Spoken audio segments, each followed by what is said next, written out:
Saudara, kita ke informasi lainnya. Komisi Pemberantasan Korupsi (KPK) menyoroti Mahkamah Agung atau MA yang kerap memangkas hukuman bagi koruptor. KPK mencatat sepanjang 2019 hingga 2020, setidaknya terdapat 20 perkara yang ditangani KPK, hukumannya dipotong oleh Mahkamah Agung. PLT juru bicara KPK Ali Fikri mengatakan pengurangan hukuman ini membuat efek jera yang diharapkan dari para pelaku korupsi tidak akan membuahkan hasil. Hal ini justru akan semakin memperparah berkembangnya pelaku korupsi di Indonesia. Untuk itu KPK mendorong MA segera mengimplementasikan perma tentang pedoman pemindanaan pada seluruh tingkat peradilan. Menurut Ali, pedoman tersebut mengikat bagi majelis hakim tingkat PK. Senada dengan KPK, Indonesia Corruption Watch atau ICW juga terus mendesak agar Ketua MA menaruh perhatian lebih terhadap perkara-perkara yang diputus lebih ringan pada tingkat peninjauan kembali. Sebab ICW menilai kondisi ini semakin memperparah iklim pemberantasan korupsi di Indonesia. Sementara itu, Komisi Pemberantasan Korupsi menyoroti sejumlah koruptor yang mendapat keringanan hukuman setelah peninjauan kembali yang mereka ajukan dikabulkan oleh Mahkamah Agung. Dan berikut sejumlah koruptor yang hukumannya dipotong Mahkamah Agung.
Sementara itu, Mahkamah Agung menghormati perhatian khusus yang diberikan Komisi Pemberantasan Korupsi (KPK) pada putusan Hakim Mahkamah Konstitusi yang kerap mengabulkan peninjauan kembali atau PK koruptor dan putusan yang lebih ringan pada tingkat PK. Lembaga anti rasuah mencatat sepanjang 2019 hingga 2020, setidaknya terdapat 20 perkara yang ditangani KPK, hukumannya dipotong oleh Mahkamah Agung. PLT juru bicara KPK Ali Fikri mengatakan, sekalipun setiap putusan majelis hakim haruslah dihormati, KPK berharap fenomena ini tidak berkepanjangan. Menurut Ali, sebagai garda terdepan pencari keadilan, fenomena pengurangan hukuman terhadap koruptor akan menjadi citra yang buruk bagi lembaga peradilan di hadapan masyarakat. Terkait pernyataan tersebut, MA menghormati KPK yang menyoroti putusan Mahkamah Agung yang semakin sering mengabulkan peninjauan kembali atau PK koruptor. Termasuk desakan dari masyarakat sipil yang meminta agar Ketua MA Syarifuddin menaruh perhatian lebih terhadap perkara-perkara yang diputus lebih ringan pada tingkat PK. Kepala Biro Hukum dan Humas MA Abdullah mengatakan MA menghormati seluruh kritik dan saran yang dilayangkan ke MA. Fungsi tersebut sudah menjadi tugas dari Badan Pengawasan. Ya, Mahkamah Agung menepis anggapan yang menilai mengistimewakan terpidana kasus korupsi dengan mengabulkan peninjauan kembali atau PK mengurangi hukuman para koruptor.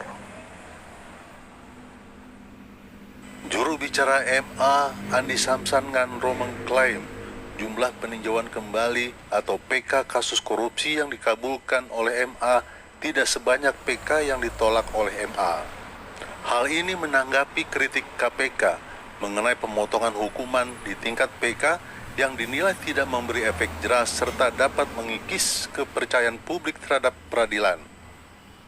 MA bukan hanya berperan sebagai penegak hukum, melainkan juga sebagai penegak keadilan, termasuk menyelaraskan berat ringannya pidana yang dijatuhkan.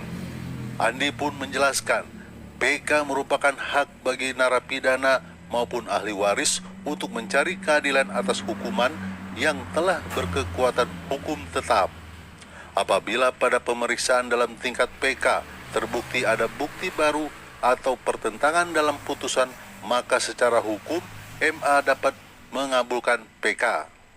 Seperti yang diberitakan sebelumnya, KPK menyayangkan sikap MA yang sering mengabulkan peninjauan kembali dan menyunat hukuman para koruptor. Pemotongan hukuman tersebut dapat mengurangi efek jera bagi para koruptor dan dapat memperparah perilaku korupsi di Indonesia. Mahkamah Agung memotong hukuman sejumlah koruptor. Hal ini dinilai akan melemahkan efek jera bagi para koruptor yang mengambil uang negara. Ya, benarkah demikian? Kita akan membahas hal tersebut dengan peneliti ICW, Mas Kurnia Ramadana. Selamat pagi, Mas Kurnia. Selamat pagi, Mas. Selamat pagi, Mbak. Ya, selamat pagi, Mas. Mas Kurnia, seperti informasi yang sudah kita saksikan bahwa Mahkamah Agung kembali memotong hukuman bagi para koruptor. Bagaimana Mas Kurnia menilai hal tersebut? Ya, ICW tidak terkejut lagi ya dengan kondisi seperti ini. Karena berdasarkan riset yang ICW lakukan sejak tahun 2005 sampai 2019, hukuman para koruptor memang selalu ringan. Saya ambil contoh di tahun 2019, ICW mengeluarkan laporan tren vonis. Kita menghitung rata-rata hukuman koruptor dari bulan Januari sampai Desember tahun 2019, didapat angka yang sangat miring, hanya 2 tahun 7 bulan penjara.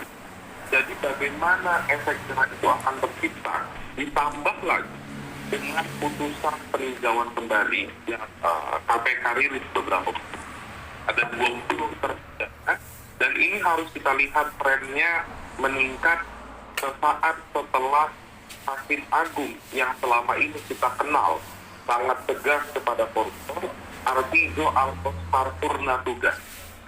Ada gelombang yang signifikan, ada kenaikan jumlah narapidana yang mengajukan upaya hukum peninjauan kembali. Dan ini harus diwaspadai oleh Mahkamah Agung, terutama bagi Ketua Mahkamah Agung untuk menaruh perhatian lebih terhadap konteks ini. Karena kalau terus-menerus dibiarkan, ada 2 hal yang penting. Yang pertama, peninjauan kembali dijadikan jalan pintas untuk dapat mengurangi hukuman. Yang kedua, pemberian efek jera tidak akan maksimal. Saya rasa itu, Mas. Ya, Mas Kurnia, tapi MA di sini berdalih bahwa putusan ini memang sudah sesuai dengan hukum yang berlaku, seperti ada bukti baru, kemudian juga ada aspek lain yang meringankan. Kalau Anda melihatnya sama tidak seperti itu? Ya, problem utama di Mahkamah Agung adalah publik sulit mendapatkan putusan lengkapnya atau diupload di Direktori Mahkamah Agung. Jadi kalau kita melihat, kalau peradilan itu kan ada 2 fungsinya. Yang pertama fungsi penegakan hukum, yang kedua fungsi administrasi. Nah, publik itu dapat berpartisipasi dengan melihat fungsi administrasi mereka, yaitu ketika putusan itu sudah diucapkan, maka ada kewajiban bagi pengadilan untuk mengupload, sehingga masyarakat bisa menilai apakah memang pertimbangan hakim itu sudah tepat atau belum. Akan tetapi di luar itu semua, kita memahami bahwa korupsi itu adalah kejahatan yang luar biasa atau extraordinary crime. Tentu harus ada treatment khusus, cara-cara khusus dengan tidak menggunakan logika konvensional lagi untuk menghukum berat para pelaku korupsi. Saya ambil contoh, sebelumnya Mahkamah Agung pernah mengurangi hukuman mantan Bupati Kepulauan Talaut. Hal yang cukup janggal di sana, hukuman kurir korupsi atau perantara korupsi itu bisa lebih berat daripada hukuman bupati. Jadi bagaimana mungkin publik akan percaya atau publik akan yakin terhadap statement dari Mahkamah Agung bahwa pertimbangan ini sudah cukup baik dan lain-lain, di waktu yang sama kita diperhadapkan dengan kondisi putusan yang seperti itu. Tentu hal itu tidak bisa diterima oleh publik begitu. Apalagi pasal 5 Undang-Undang Kekuasaan Kehakiman itu mengatakan bahwa putusan hakim harus berpijak pada nilai-nilai yang tumbuh di masyarakat.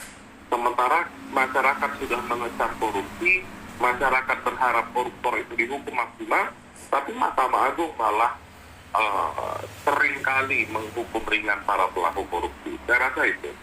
Baik, Mas Kurnia, KPK mendorong MA untuk segera mengimplementasikan peraturan Mahkamah Agung atau Perma tentang pedoman pemidanaan di seluruh tingkat peradilan. Apakah ICW juga melihat hal ini perlu segera direalisasikan, Mas?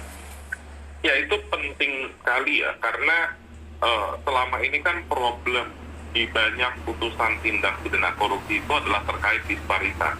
Ada kesenjangan antar putusan.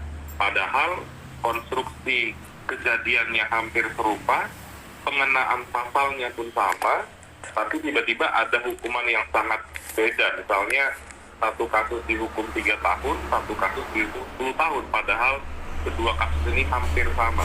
Maka dari itu penting bagi Mahkamah Agung untuk segera mengimplementasikan. Saya mendapat dengan teman-teman di KPK untuk mengedepankan atau menggunakan Perma 1/2020 kalau saya tidak salah terkait dengan pedoman pemidanaan. Begitu, karena di situ diatur secara rigid kerugian negara berapa itu harus dihukum berapa. Gitu. Saya berharap seluruh hakim ini bisa menggunakan hal tersebut dan Mahkamah Agung sudah mensosialisasikan peraturan ini ke seluruh Indonesia agar hakim-hakim bisa memahami hal tersebut. Itu mungkin. Ya, Mas Kurnia, fakta yang terjadi adalah jika kita rata-ratakan untuk hukuman bagi para koruptor ini adalah sekitar 2 tahun 7 bulan ya. Sementara kerugian uang negara ini begitu besar. Kalau Anda lihat apa yang perlu dibenahi, SDM-nya kah, hakimnya atau regulasi yang ada saat ini? Nah, saya tambahkan sedikit, kerugian negara sepanjang tahun 2019 itu berdasarkan perhitungan ICW adalah 12 triliun. Akan tetapi yang kembali ke negara itu hanya 780 miliar, kurang dari 10%. Sudah hukuman penjaranya ringan, uangnya pun tidak kembali. Jadi korupsi itu kan extraordinary crime dan financial crime, kejahatan ekonomi. Jadi dua hal itu saja publik tidak melihat ada keseriusan atau komitmen dari Mahkamah Agung. Apa yang harus diperbaiki ke depan? Yang pertama, Ketua Mahkamah Agung harus menegaskan atau menyerukan bahwa kejahatan korupsi ini harus benar-benar dilakukan treatment yang baik untuk menimbulkan efek jerah. Yang kedua, Ketua Mahkamah Agung spesifik untuk kasus PK ataupun kasasi harus benar-benar selektif menentukan komposisi majelis hakim. Kalau ada hakim-hakim yang kerap kali memvonis ringan, lebih baik tidak diberikan lagi kepada mereka. Jadi hal-hal tersebut yang urgent untuk dilakukan saat ini. Jadi jangan Ketua Mahkamah Agung hanya diam saja melihat kondisi seperti ini. Karena yang pertama tidak ada efek jerah bagi koruptor, yang kedua publik juga bisa menurun kepercayaannya kepada Mahkamah Agung. Saya rasa itu. Ya. Baik, tadi Mas sudah singgung bahwa alasan berikutnya adalah publik bisa menurun kepercayaannya kepada Mahkamah Agung. Nah, bagaimana jika kondisi ini tidak diperbaiki? Sejauh mana tingkat kepercayaan publik ini akan bisa kembali mempercayai lembaga-lembaga hukum di negara kita, Mas? Ya, kalau penegakan hukumnya masih seperti ini, saya rasa sudah barang tentu publik tidak akan menaruh perhatian lagi kepada putusan-putusan yang dikeluarkan Mahkamah Agung. Dan juga kita harus melihat ini sebagai rangkaian. Kalau dalam sistem peradilan pidana itu kan ada kepolisian, kejaksaan, KPK, ada pengadilan, ada lembaga pemasyarakatan. Satu saja ini tidak berpihak pada isu sektor pemberantasan korupsi, maka kerja keras yang dilakukan oleh kepolisian, kejaksaan, dan juga KPK menjadi tidak ada artinya. Sudah penegak hukum kita bekerja keras, tapi dihukum ringan di pengadilan, belum lagi di lembaga pemasyarakatan, yang mana seringkali mendapatkan fasilitas-fasilitas yang tidak wajar begitu. Jadi ini harus berjalan sempurna, harus koordinasi dengan baik, tidak boleh ada satupun bagian dari rangkaian sistem peradilan pidana yang justru menganggap korupsi hanya sebagai kejahatan biasa. Karena kalau vonis seperti itu kan berarti mindset dari para majelis hakim itu belum banyak berorientasi pada pemberian efek jerah. Gitu, Mas. Oke, Mas Kurnia, kalau Anda lihat, berarti perlu tidak Undang-Undang Tipikor dan juga regulasinya ini diubah seperti itu atau direvisi untuk jadi lebih tegas untuk menjerat para pelaku? Ya, itu sangat penting dan itu sudah kita serukan sejak lama. Yang urgent itu adalah atau yang penting itu adalah merevisi Undang-Undang Tipikor. Akan tetapi kan pemerintah dan DPR ini seringkali sesat berpikirnya. Yang harusnya direvisi itu Undang-Undang Tipikor, tapi malah yang direvisi adalah Undang-Undang KPK. Ada beberapa poin dalam Undang-Undang Tipikor kita yang penting untuk segera dirubah. Misalnya untuk mengimplementasikan atau memasukkan kesepakatan United Nations Convention Against Corruption tahun 2003. Misalnya ada konteks memperkaya secara tidak wajar yang pertama, yang kedua ada memperdagangkan pengaruh, korupsi sektor swasta itu kan belum masuk di Undang-Undang Tipikor kita. Selain itu kalau kita cek pasal yang terkait dengan kerugian negara itu lebih berat hukumannya ke pasal yang ditujukan kepada masyarakat dibandingkan kepada penyelenggara negara atau pejabat publik. Untuk masyarakat itu minimal hukumannya 4 tahun, tapi untuk penyelenggara negara itu minimalnya 10 tahun. Ini kan tidak masuk akal begitu substansi dari Undang-Undang Tipikor kita. Maka dari itu ke depan ada beberapa aturan hukum untuk dapat menciptakan efek jerah yang harus segera direvisi ataupun dibentuk. Yang pertama tadi revisi Undang-Undang Tipikor, yang kedua adalah segera sahkan rancangan Undang-Undang Perampasan Aset untuk bisa memaksimalkan pemulihan kerugian keuangan negara akibat tindak pidana korupsi. Itu legislasi dan beberapa catatan kita terhadap legislasi pemberantasan korupsi kita. Saya rasa itu, Pak. Ya, baik. Kita berharap langkah-langkah yang diambil ke depannya akan semakin memberikan efek jerah kepada para koruptor dan tentunya meningkatkan kepercayaan publik kepada lembaga hukum di Indonesia. Terima kasih Mas Kurnia Ramadana, peneliti ICW, telah bergabung bersama kami di pagi hari ini.